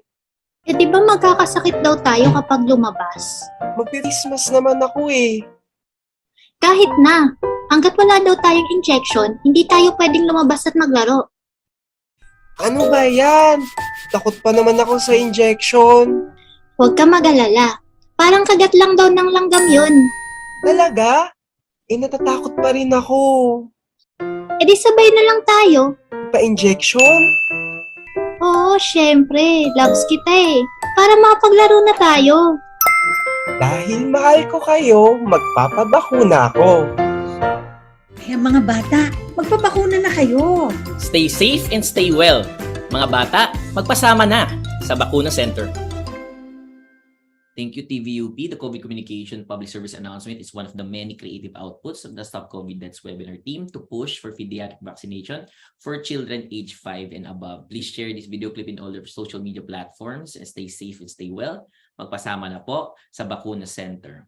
Okay, but before we start po to entertain questions, we'd like to insert lang po a very quick announcement that we will be going on a Holy Week break next week. So we'll be seeing each other 2 Fridays from now, and we'll be repeating that announcement later in the show.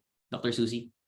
Yeah, so ibig sabihin wala tayo next Friday, Raymond, kasi okay. So we won't be here next Friday, but we'll be back on the 14th. Sige, That's so true, thank that's you so much to our, Raymond, I was just thinking, no, yung cartoon natin on vaccination, maybe we should make one on poison prevention, right? That's true. The center para some new new materials which I think will be very helpful for our audience. Okay, so since we have everyone on board, I'd like to get the ball rolling. I think there's some questions. I saw a number of questions in the chat, but before that, I wanted to ask, typically, what is poisoning mistaken for? No, kasi our audience are frontliners, no? And sometimes whether it's at home or even at the facility, they describe the symptoms and they think it's something else, but it's actually poisoning. So in your experience, what is the usual wrong, what should I say, yung wrong diagnosis na nakaka-delay ng management? So we'll start with Lynn. Lynn, anong experience mo dyan? Okay, the experience usually is that when people mistake it because they don't know what the agent is all about. So that all starts that. And many of our poisoning cases present with vomiting. Okay. So they would always think it's infectious in nature. So for example, like paracetamol. So if it was not witnessed, then the individual can just present with vomiting and people will say, oh, that's just indigestion. The second thing is that some of these agents will go into what we call a quiescent period. So you have vomiting and then it stops and you're okay, not knowing that hours later, the effects of the toxicant takes place. That's very typical of paracetamol poisoning. So it's something that it's very non-specific to begin with. And so people will always mistake it, number one, for something that is maybe gastrointestinal, simple gastrointestinal, or it can be an infectious disease in nature. But something that will really suspect that it might be poisoning is, number one, it usually happens to a previously normal individual and suddenly will present with some acute signs and symptoms. Second is when some of the clinicians will refer to us because the presenting signs of the patient will not jibe as far as their diagnosis is concerned. So like say, they think of it as an infectious disease, but how come there is a certain manifestations that they cannot explain? So like what Irma shared about our Bohol experience before. So people thought it was infectious, number one. People thought maybe it was because of cassava, because cassava will produce gastrointestinal. But suddenly there are signs and symptoms that will not jibe with your initial manifestations. And that's when the doctors will call us and will ask us if are we dealing with something else here? Is it has something to do with a poison or a toxicant? Okay, so maybe that's where we're coming from in terms of the unknown as far as the poisons or toxicants are concerned. Yeah, thank you, Lynn. Irma, what's your experience on this? Yeah, I guess this will be my last intervention. I need to run back to my face-to-face Go meeting. ahead. But I want to share with you a very important patient that changed my perspective about chronic exposures and children's environmental health.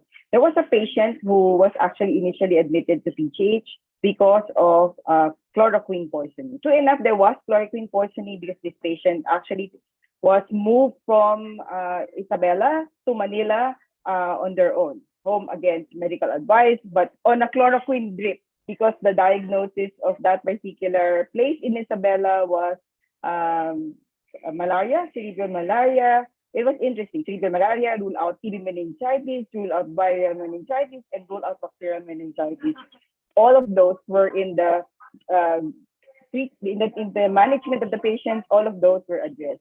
And they always insisted that this child had malaria, of different types of malaria.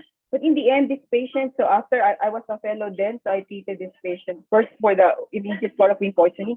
But something disturbed me about this patient, because in the end, there was like a movement disorder associated with the obtunded, the patient was obtunded, and it was like this patient had to be tied to restrict the patient. And because of the movement that he was actually exhibiting, he almost can carry the bed. The movement was really bad. So in the end, I said, this doesn't seem to be like any of the viral meningitis or cerebral meningitis. So I thought then that maybe we should explore the possibility of heavy metal exposure. And so in 1992, there was hardly any consciousness about people of the neurologic manifestations really of lead and mercury. So we did actually try to rule out lead and mercury poisoning in this child. And I remember that the analyst who did it asked me, is this patient still alive? Because the mercury level was so high. So why will this patient, who actually is a 9-year-old boy, have mercury poisoning? This was a very important case to really champion children's environmental health. The history is such.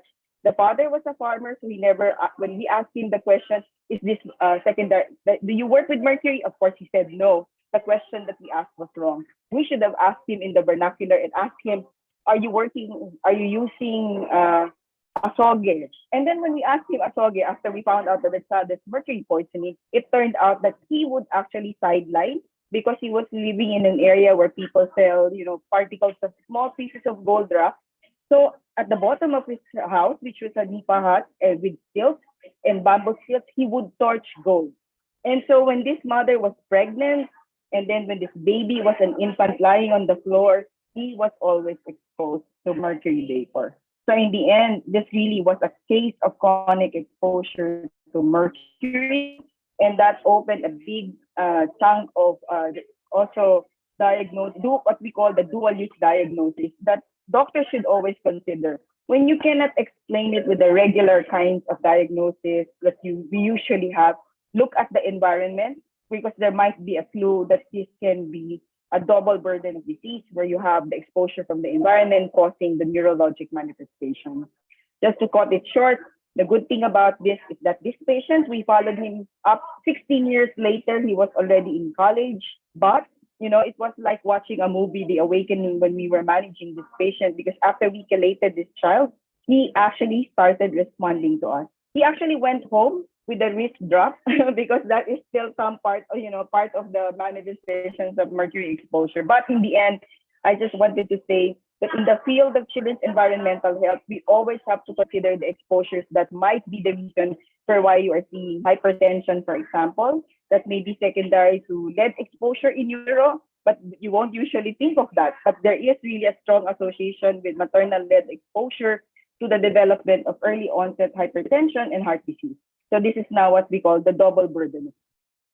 So Wow. I guess with that, I really need to run to my other meeting. Yeah. And I thank PDU for the opportunity to have made this time with you again. And hopefully this will not be the last time.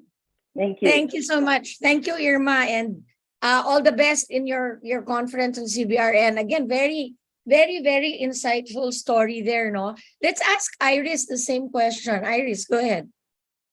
Yes, Doc Susie, the same with Ma'am Lynn, no? We have a lot of paracetamol poisoning, actually. For me, I'm also an adolescent medicine specialist kasi, ma'am. So what I deal with a lot of teenagers who are ingesting a lot of multiple drugs, no, in combination. So sometimes the parents don't believe them, especially if those without evidences. And so after several hours of exposure already of ingestion, and then the patient started to have manifestations already, then that's the time that they eventually believe what the adolescent patient is saying. So medyo may delayed now with regards to the intervention and the eventual management of this patient. So the very, very special critical time that should have been done in doing intervention for all of these overdoses should have been done. And siguro, ma'am, in contrast, doon naman sa mga mothers who have toddlers and childrens, na baka hindi naman talaga na Lason, but because they are panicky already, kunyari may nakita lang na natapon na yung mga pills or suspecting pa lang of possible ingestion of these small children, they will try to bring those kids at the emergency hospital already, even without manifestations. But that's okay because we really have to be very sure that there's no toxic exposures for these children and especially the small ones and the babies. Yun lang Wow, po. Thank you, so ma'am. much, Iris. Yeah, very, very insightful from our doctors. Okay, Raymond, let's do a rapid fire of the Q&A box. I think I've seen a number of questions. We'll pick up questions na lang po. Ito, this one will be coming in Sige. from a neurologist na hindi ko na po babanggitin pero kilala niyo po ito. Can you identify one aspect of the NPMCC that can be improved to address poisoning problems in the Philippines? So we'll start with Ma'am Lynn.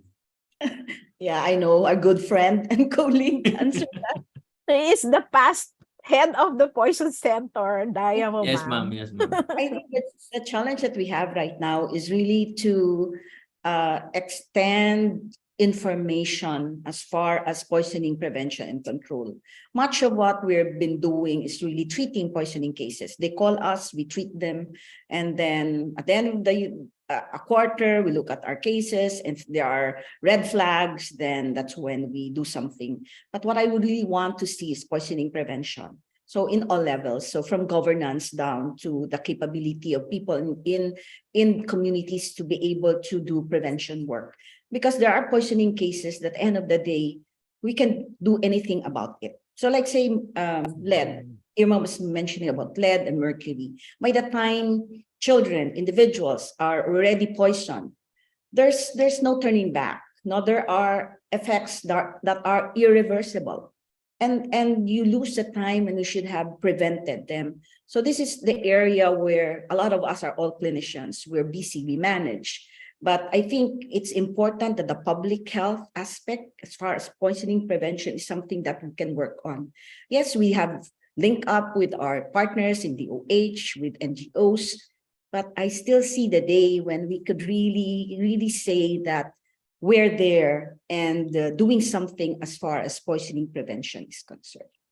Maybe that's all for I don't know if Iris could Same lang, ma'am. Talagang training. We want to educate as many people as possible, not only to become a toxicologist or at least an initial management and intervention, but also identifying and recognizing poisoning immediately so that proper intervention and immediate intervention can be done. So poison prevention and education. The same lang po.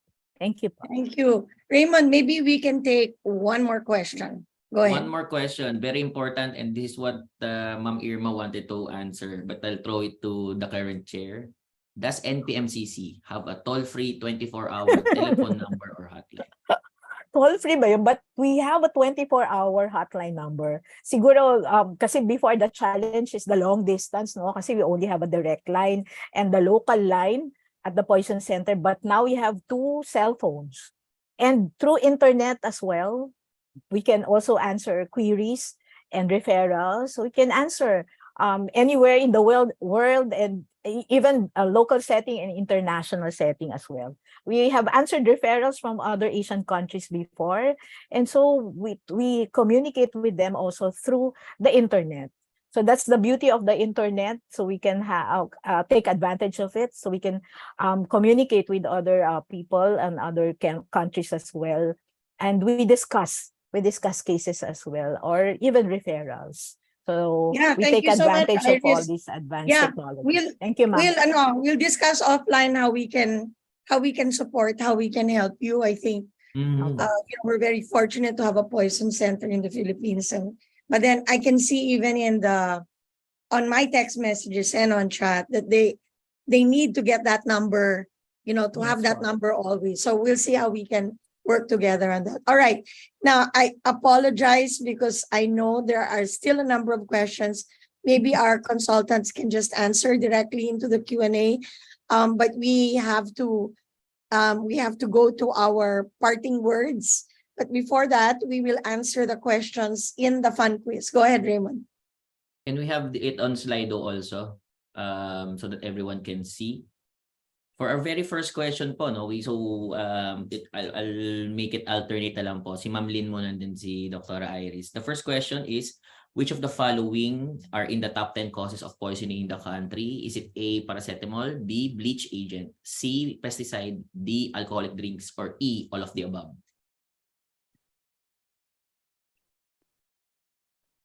Go ahead, Ma'am Lynn.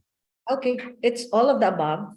If you've seen the slide that I showed earlier, so we have paracetamol as a pharmaceutical agent, bleach, pesticide, organophosphate, carbamate, and of course, alcoholic drinks. So it's all of them. And these Thank are you the so much. For question number 2, I mean, interested lang po kasi, sorry, for question 1 kasi, at least in the Zoom, no, 18% nagsabi na pesticide. Dito naman sa ating slide, 23% naman ang bleach agent. So alam niyo na po na it's all of the above. For question 2, what kasi first yung aid? Raymond, yung paracetamol, talagang parang red herring. We were not thinking that this was an issue, but what you're telling us is this is the number one abused drug now. So Correct. itago na yung mga paracetamol. Question 2 go will ahead, be for Raymond. Dr. Iris. What first aid should be given to those who have been poisoned by pesticide? What's the correct answer, ma'am? All of the above. So we mentioned that during the discussion of the first aid. So you remove the contaminated clothing, you wash the skin as initial decontamination procedure, and of course remove from the site of the contamination, and always call the poison center. Ayan, okay. Number 3, and just because I know sino nag-lecture nito, it will be Dr. Iris again to answer. When should you suspect poisoning in a previously well individual? All of the above pa rin yan, Raymond. Although I was the rest, sorry, hindi nakalagay yung iba, but of course we have mentioned in a previously well patient, sudden change in behavior, hallucinations, or even I mentioned, I think, confusion. And if there's already complication, especially the ER, they can produce or they can present with cardiac arrhythmias already, and of course the severe gastrointestinal symptoms. Okay, great. Thank you so much. To our speakers. Can we have the evaluation poll po? But as we're trying to shift to the evaluation poll, no, we'd like to inform our speakers to take this minute to come up with your parting words. What is your final advice to the audience po as we go through the 5 questions in the panel discussion poll? We invite everyone to also answer the evaluation poll because we do not send out a separate one. First question, the panelists demonstrated thorough knowledge of the topic. Number 2, the panelists were well prepared and organized. Number 3, the panelists spoke clearly and audibly. Number 4, panelists used appropriate language with technical medical jargons adequately explained. And finally, the panelists contributed to new perspectives and knowledge on managing various key health issues. We will not be closing this until the end of the webinar as we move on to the final messages from our speakers. Dr. Susie. Yes, thank you so much. So, Lynn, ikaw muna. What are your parting words? Okay. Our hashtag is always, when in doubt, call the poison center. Okay. It's a complicated case, but maybe what I would just want to say is that we have to be all in there together. Now, even if we're there, we're in the poison center, we help you.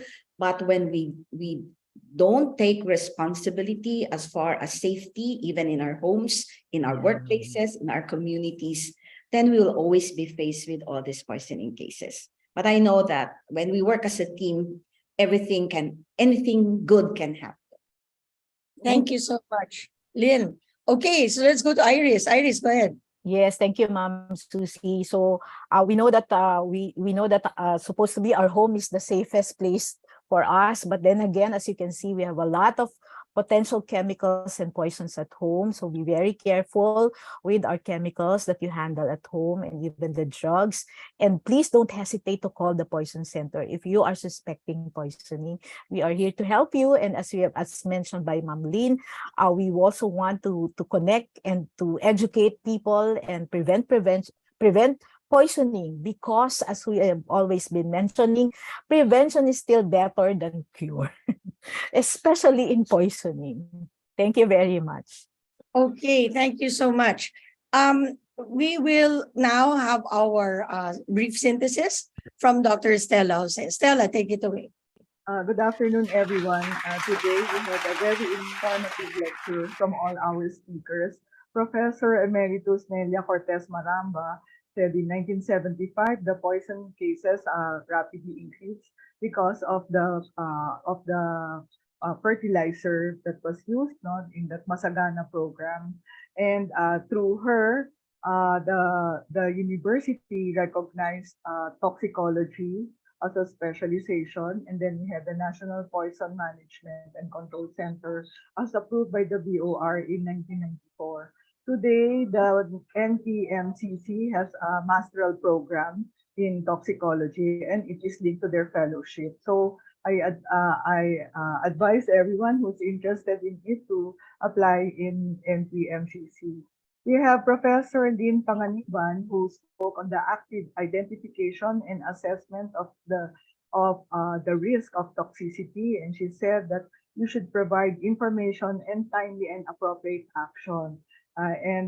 She mentioned the Poison Information Service and emphasized toxovigilance, which is the prevention and treatment of poisoning. She said that during the pandemic, they noted a fourfold increase in calls, and most of them came from home. No? So I think that's a red flag also. And the top 10 agents that caused poisoning was paracetamol, sodium hydrochloride, alcohol, organophosphates, hydrochloric acid, clonazepam, the medicine. And during the pandemic, the addition was isopropyl alcohol. She mentioned also about cyanide-containing silver cleaning agent. So those who like to clean their jewelry, be careful of the cyanide there. And there was an instance of arsenic in the water, and it caused arsenicosis. And she said that the risk of developing cancer was 9 in 1,000 over 1,000 people.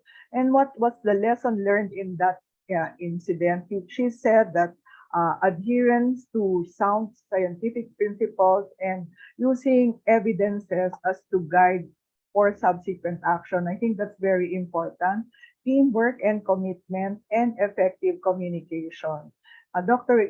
Irma Macalinaw mentioned about chemical poisoning, and the newspaper article said cassava kills 30 students. No, but actually, it is not the cassava, no, because there was cyanide in the mixture. So let us minimize the guesswork, and that's when she mentioned the toxidrome approach. So in that scene, there was the maruya, which used to be there's banana there, but this time they used cassava, and the cassava had organophosphate. No? So the patients, the children had abdominal pain, diarrhea, dizziness, headache, malaise, nausea, and pinpoint pupils, and urinary incontinence and vomiting. So those are the manifestations of poisoning. And with the student, within 30 minutes, already had the symptoms. Now, they also had a mercury spill in a school, and the teacher brought mercury for the students to study, but they were touching it, and some students brought it home. So in that case, the school was closed for a certain number of months, and they had to call the U.S. Environmental Protection Agency to clean it up. And she also mentioned about chemical emergency and the safety tips. So ito, madali tandaan. Number 1, get away. Number 2, get it off. And number 3, get help. Okay, so get away, run away from the area where there is a chemical spill. And get it off, you have to wash thoroughly. And running water, remove your clothes, even your underwear, and put it in a plastic bag. And when you remove your makeup, you blot and do not rub, because the more the chemical will enter your system. And get help. So the UP National Poison Center is there to help you. Dr. Iris Dando, the present chair of the NPMCC, said that most poisoning happens at home. So the person on the street was correct. You should put it in cabinet and properly labeled. And she mentioned that there was an instance that if the poison was placed in a bottle of soft drinks, and so naturally they thought it was soft drinks, and it was taken in by a patient.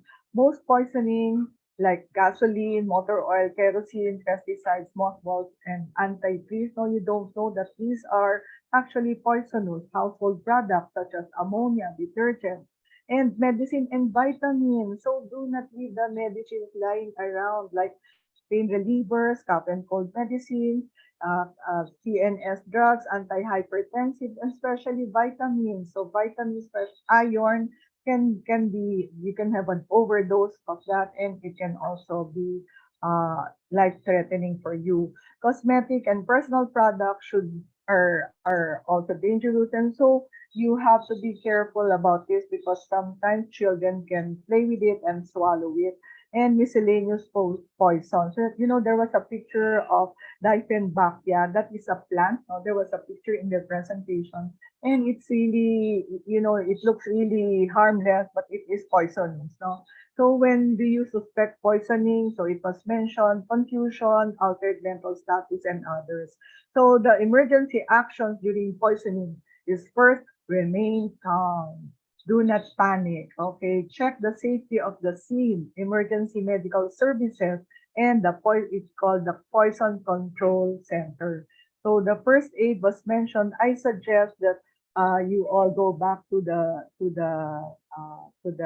tape of this, the video, and other important facts are there.